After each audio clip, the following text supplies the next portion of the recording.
Hey, it's Peter Reed Miller from On Sports Photography with Peter Reed Miller. I'm here today with my very good friend, Jeff Bottari. Jeff has had a very interesting career. I've known him since he was in school, actually, at Brooks. Um, and he's come a long way since then. So, Jeff, welcome. And why don't you give me just an outline of kind of where photography has taken you? Yeah, absolutely, Peter. Well, thank you for having me on and just, giving me my voice and, obviously just being able to reconnect and talk with you and, just Yeah, go through the yeah. the layers of photography and the blessings of the career that I've been able to have so far. So yeah, just to start it off, I guess backtracking slightly, photography for me, I wasn't really introduced to it until high school. And then once I was in high school, I had a fantastic high school photography teacher that pushed me and just knew that I had a talent of some kind, the creativity, and just wanted to nurture that. And she knew of Brooks Institute of Photography and pushed me towards that university. So I went to that establishment in 2001. And then since then, once I was in that program, the visual journalism program, we got in touch with a lot of the great professors that put me in touch with the great professionals like you, Peter. So, that's kind of how it was. It's all about networking. It's all about, who you know and, just being ready, seizing the opportunities. And luckily for me, my opportunities came early on in my career and I was able to, navigate the waters and stay with it. And here we are, almost 20 years later. It's pretty crazy to think Mhm. about. 20 So years it's later, yeah. exciting. So you are, to start out with, your first job is you are senior staff photographer for UFC, the mixed martial arts group that sort of sponsors all that stuff. How did that come Correct, about, correct. and how do you tell me a little bit about it? Yeah, mixed martial arts is one of those things that not a lot of people have extreme amounts of knowledge just based on exposure through, the media, the life.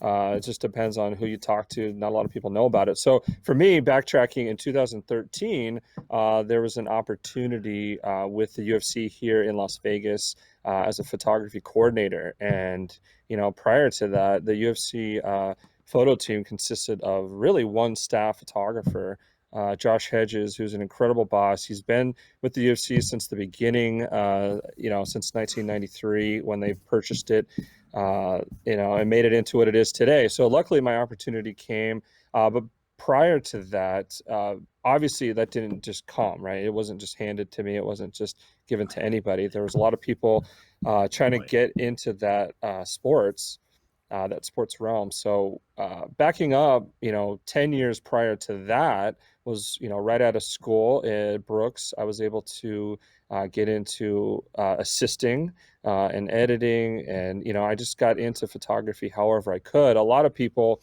have different journeys. I feel lucky enough to be able to work with the likes of you that worked with Sports Illustrated and some of the bigger clients. And we got to really experience sports photography in the gamut that it provides, Yeah. whether it be portraiture to on-field action to editing to promoting yourself to marketing. Yeah, the list goes on. So, having that knowledge and that experience with you, as well as the other clients and people that I worked with along the way at the NBA, Getty Images. Taking every aspect of knowledge from all my coworkers and bosses at those opportunities led me to that point. So it wasn't just an overnight thing. Obviously, nothing is. So it took about 10 years to be ready for that opportunity. And when it came, I was there and I was the right guy for the job and was able to get in. So, yes, I guess fast forward seven and a half, I guess it's almost 7 years later with the UFC.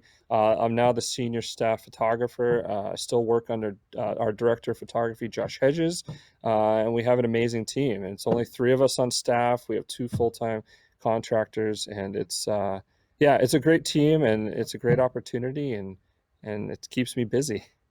So Jeff, you had mentioned to me earlier that you've traveled to 20 countries and you've now gone back and forth to the Fight Island that UFC has in Abu Dhabi. Wow, that's a lot. Yeah, I think you Yeah. outdone me. Well, yeah, it was Well, yeah, go ahead, Peter.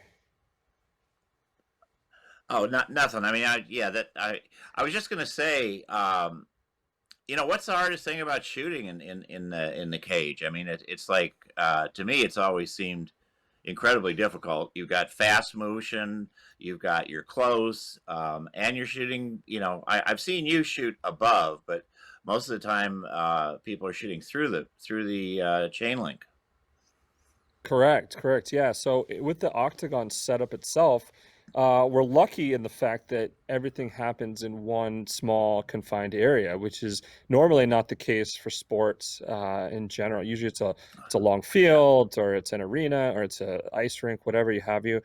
So with the UFC, it's really nice that everything's so close. But with that challenge of shooting through the fence itself too, you just have to choose the correct settings for the different cameras and lenses you have. So yeah, if for my spot, I'm very lucky in the sense that I get to shoot above, meaning where there's no obstruction, you're shooting over the cage, and you're unobstructed, so your autofocus and your framing can be pristine. But yeah, most of the media and our secondary angles are all shot from below through the cage. So yeah, it basically comes down to the lens you choose. So a majority of what we shoot with is a 70 to 200 2.8. So usually what we do is we put it on a delimiter autofocus setting of usually it's a 2 meter to 3 meter and on. So instead of, as opposed to the full autofocus capability in terms of close distancing for the lens. So when you delimit it, or when you limit the ability for it to focus as close as possible, your distance from your lens to the cage is roughly 3 to 5 feet. So once you limit that, everything beyond that distance is able to grab focus. So it won't grab the cage. It won't defocus when you don't want it to. that's great. Yeah, and then on the other hand, it doesn't take off for infinity when if you're not on the right subject. I would imagine it probably helps a lot that you know the fighters. I mean, you know how they fight and what they do. I mean, I found in any kind of sport like that, anticipation is really helped by what your experience is with the subjects. Absolutely. It's all about knowledge of the sport. So if you're shooting NFL, if you're shooting hockey, or basketball or MMA, you try to hopefully that you cover that sport regularly, so you know the tendencies of whatever the athletes tend to do. So with UFC and MMA, you know guys that are stand-up, let's say strikers, which that means they're throwing a lot of punches rather than jujitsu, which is more ground grappling positioning. So yeah, it just depends on the tendency. But with mixed martial arts, that's why they call it mixed martial arts, is because they have to use literally every aspect of fighting in general in order to either submit their opponent, knock out their opponent, or whatever they may be, get a decision win by the judges. But yeah, it's definitely an interesting way. So yeah, you definitely need to know the tendencies of whatever athlete and sport you're covering. I've also seen, I believe I've seen you do it. I know I've seen it from the sport. The overhead remote. Is that something you try to do frequently? Yeah, we try to do it as much as possible, given timing. So it's not something that we can just go up and hang with a ladder or on our own. We have to Totally. coordinate with the No, no, production. totally.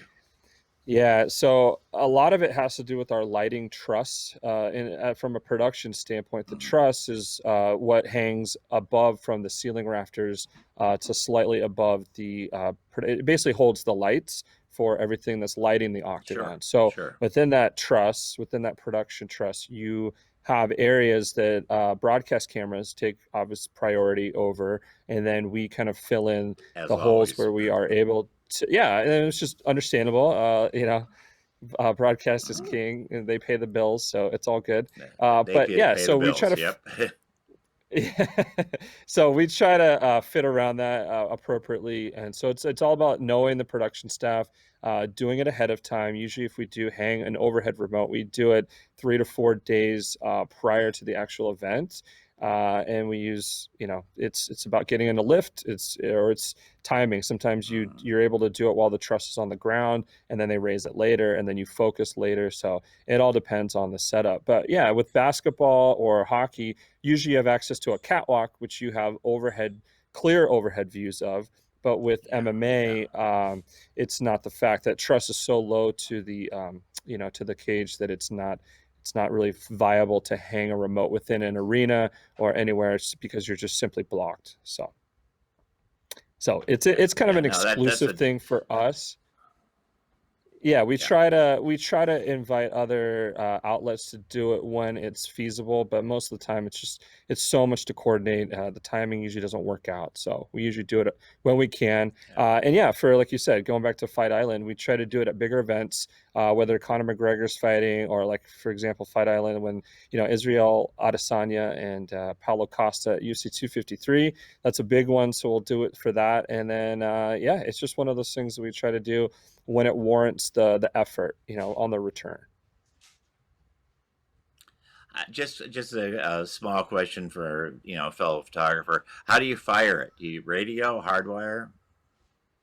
Yeah, How do you so the as you remote know, camera? most of us professionals in the photo world, we use Pocket Wizard. So we trigger it with the Pocket Wizard system, just a transceiver, unit. So it's receiving from the camera, and then you're Mm-hmm. transmitting from your camera on a separate unit, just Mm-hmm. with a cable that's attached to that unit. So it's easier to shoot that way and trigger it. Yeah, that is always the simplest way. Although, we've all run into issues with it sometimes or sometime or other. But yeah. So you got some other gigs as well. You're the team photographer for the Las Vegas Golden Knight NHL team. That's got to be a lot of fun. I mean, not this year, but it's got to be fun in general. Yeah, I mean, obviously, it's definitely fun in general. I was blessed enough to get in early from the ground up, so having the opportunity to photograph them through their run all the way to the Stanley Cup in their first season, to Yeah, now we've been in the yeah, playoffs 3 out of 3 years, so you can't complain. This year we went to the Western Conference Finals and unfortunately didn't push through Dallas, but there's always next season and always room for improvement. And this year was obviously a different kind of year for everybody. So, it's all about yeah. timing with hockey and Truly getting different. hot at the right time. Yeah. So, with all of us, it's just we have to adapt, and with the Vegas Golden Knights, they're an incredible organization that care about winning, as well as taking care of their staff and their players. So it's a great opportunity, and I'm very blessed to be able to photograph the Knights here in Vegas as well. So you get pretty good access to the team, Yeah, I mean the as access far is as it's behind the scenes. yeah, compared to, let's say, if you're credentialed media to, let's say, a game level, right? Like I'm able to go into the locker room pending the team approval. Each team is different, and it's up to the head of the communications Sure. team to give that go ahead. Sometimes it's no problem. Sometimes you just have to be sensitive of game plan and that kind of stuff. But other than that, yeah, we go in and out of the locker room when we need to get great shots of the guys getting laced up, getting geared up, and then yeah, once they come out on the ice, there's a lot of unique opportunities between the locker room and before they enter the ice area. So it's definitely something that not a lot of people get to see, and I can share more photos with you too to kind of showcase that. But yeah, it's definitely a unique opportunity that not a lot of people get to document from time to time. And then during the game, are you shooting through a hole basically, or do you have another spot? Yeah, so for every NHL arena, it's basically there's anywhere from 4 to 8 photo holes, and it's basically a 4 inch by, I would say, 6 inch hole through the plexi that's been drilled and approved by NHL operations. And then from there, usually the hierarchy is the team photographer gets to choose the prime position, and then from there it depends on usually if there's Getty Images, since they distribute all their photos. It's usually Getty, AP, and then local outlets, whoever is credentialed for that game, will kind of go off that. So yeah, for Vegas and T-Mobile Arena, we're very lucky to have 8 photo holes on the ice. So Wow. it's definitely much better than some other arenas around the league. So we don't have any complaints. And then beyond that, T-Mobile Arena has a lot of access that we can push media further up into certain sections if we need to do overflow for playoffs in the years past.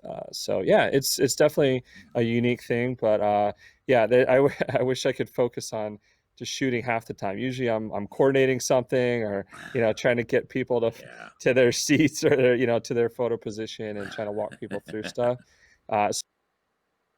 So yeah, game, and letting the shutter rip on the action, and all that. We coordinate quite a bit ahead of time, and we have to manage all the photo positions from every credentialed uh, media outlet. So it tends to Wow. get Wow. busy. Yeah.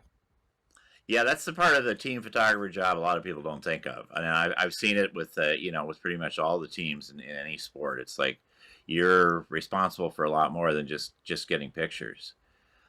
So what's your favorite lens on that? Is that 7200 again? Yeah, 7200 covers the gamut from wide to zoom, especially at least on the near ice for NHL. And then down Uh-huh. ice, I tend to use 100 to 400 millimeter, and that gets everything from Wow. the blue Sure. line past. So it's good for goalie shots across the arena. So it's definitely the way to Uh-huh. go for that. But yeah, the 7200 gets, I'd say, 85% of all the action on the near ice that you're shooting on, whichever end. Mhm. So, and you've got enough light in there to shoot the 1 to 4.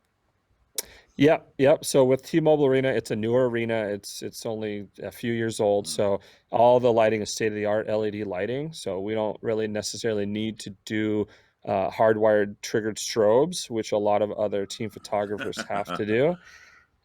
Which is fine. Yes. I personally prefer the look of the strobes, but at the same time, when you have to manage that equipment, keep it up to date, that kind of stuff behind the scenes that you don't really notice. I mean, when you're shooting available light in great arenas like T-Mobile, it's one of those things where you take it for granted, but it's also just a blessing, because you can Yeah. motor drive and stay available light and get more frames out of the action that are usable while staying at a Totally. reasonable Yeah. ISO. You can stay at like a 1600 ISO, which is great, and still freeze the action Wow. at anywhere from 1600th of a second to 2000th of a second. So it's quite a bit of light, and we're really blessed to have it. And it saves me money, so I don't have to invest in strobes.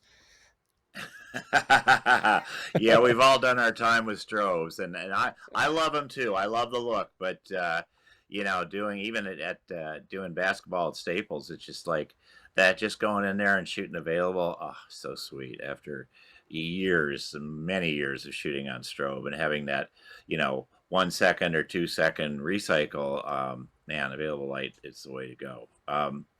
So, and wait, there's more, because Jeff, you've got another job you just picked up. It's the same job that I actually have, shooting for AP Images, and you're shooting the Raiders. It's Yeah, pretty yeah, cool. another unique opportunity. Before this, obviously Las Vegas hasn't had a football team, so this is the first inaugural season for the Raiders. I'm not shooting for the team; I'm shooting for AP Images, which means I'm just covering it from a kind of an editorial stock standpoint of getting as much action, as much just universally used imagery on the team and the players, the coaches, all that fun stuff. With the new arena as well, there's a lot to cover because it's brand new. So it's one of those things where I didn't have an opportunity to do NFL, let's say on a season basis before, even 10 years ago. So before this season, I've only shot maybe two or three, NFL games. But I definitely have the ability to do it and the knowledge to do it. But it's nice to have our own team now. We have the Las Vegas Raiders, and it's weird to say the Las Vegas Raiders, but they're here So and weird. So weird. they're a Yeah. great team, and as of now, they're 2-0, so we're really happy. But yeah, it's just great Yeah. to have Well, the good. opportunity to photograph these guys. That's great. That's really great, Jeff. So, out of this whole thing, what do you? I'm not going to say what you find most fulfilling, but it's just like I don't know what's your takeaway from the whole thing in terms of uh, you where you're at in your career. Is there anywhere else you'd like to go? Is there anywhere else you can go? Just kind of summing it up in that regard. Yeah, no, I mean, I think it's just like with any photographer, you have a drive for certain things. For me, it was always sports. I've always had that in my brain, and that focus has always been sports driven. So anytime there's an opportunity, I'm gonna try to get on and document as much as possible. But the takeaway is just, shoot what's available in your community, photograph what's available in your community.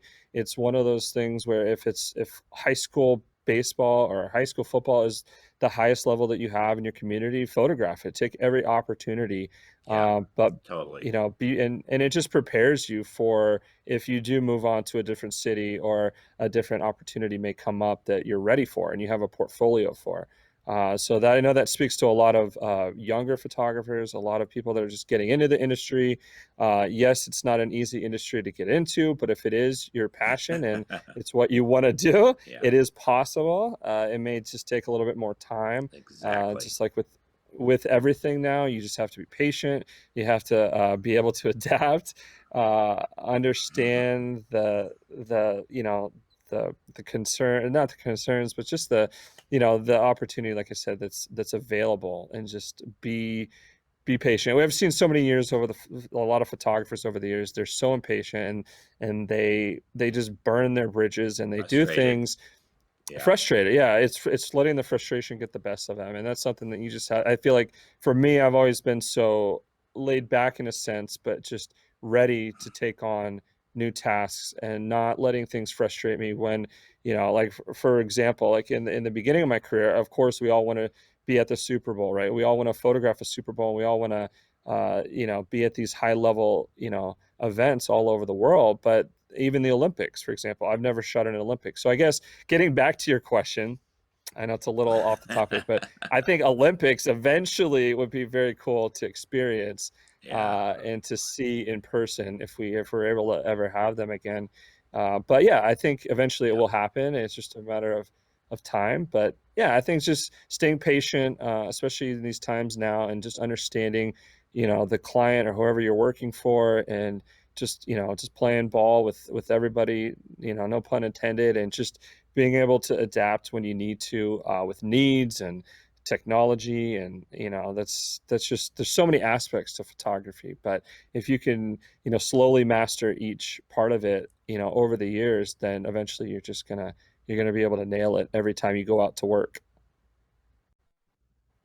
I think those are really words of really really solid advice that everybody should heed. I mean, I teach a lot of workshops, and I kind of pretty much convey the same thing. It's like it's a tough field, but if you have the passion and the drive, and you're willing to, as Jeff said, you got to kind of go with the flow and see what's available to you, and take advantage, and keep make as many friends as you can, and it can be great. So thank you, Jeff. Thank you for doing this today. It's been really great. I think you had some really really good content. I really appreciate it. It's been fun. I've wanted to do it for a while, and I'm glad we did it. Uh, Absolutely, so that Peter. about yeah. So that kind of wraps us up for On Sports Photography with Peter Reed Miller. Don't forget to subscribe. We'll let you know when we got new stuff coming, and aside from that, stay safe and good shooting. I want to thank my friends at GF Crew for making this video possible. If you want to make money shooting action sports, check out GF Crew. Go to gfcrew.com to join. It's free. They have a whole process and an app set up to help you make money shooting sports. Check it out. Get started today.